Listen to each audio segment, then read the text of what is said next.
Hello friends, இன்றைக்கி இந்த செம்பருத்தி செடியோட ஒரு குட்டி ஸ்டோரி பார்த்துருவோமா? ஃபஸ்ட்டு நான் ஒரு வீட்டில் இருந்தோங்க. அப்போ அந்த வீட்டில் இருக்கப்போ அவங்க தரையில் வச்சுருந்தோம் அந்த செடியை. நல்லா பூ பூத்துச்சு. அதுக்கப்புறம் இன்னொரு வீட்டுக்கு வந்தோம். அந்த வீட்டில் வந்து இட வசதி இல்லாதனால ஒரு சின்ன வாளியில் வச்சுருந்தோம். அப்போ வச்சப்போ ஒரு பூ கூட பூக்கலை, ஒரு மொட்டு கூட வரவே இல்லை. கிட்டத்தட்ட ஒரு 1.25 வருஷமாக ஒரு மொட்டு கூட வரல. எனக்கு வந்து ரொம்ப டிசப்பாயின்மெண்ட் ஆயிடுச்சு.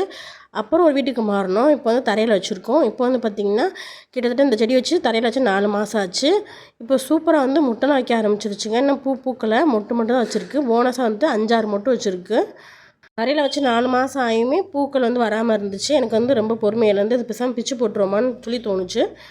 அப்போ எங்கள் அம்மா சொன்னாங்க, கொஞ்சம் பொறுமையாக இரு, கண்டிப்பாக திரும்பி பூ வரும் அப்படின்னு சொல்லி சொன்னாங்க. அதே மாதிரி பொட்டு வந்துருச்சு. அப்போ தான் எங்கள் அம்மா சொன்னாங்க, பவுடர் பால் குடிச்சு வளர குழந்தையோட தாய்ப்பால் குடிச்சு வளர குழந்தை ஆரோக்கியமாக இருக்கும். கிணத்துல வச்சோடனே பூக்கள் வர ஆரம்பிச்சிருச்சு. இதுக்குண்டான காலம் நேரமும் வரப்போ தான் அது வரும் போல். இன்னைக்கு வேறு ஒரு ஸ்டோரியோட பார்ப்போம். தேங்க்யூ.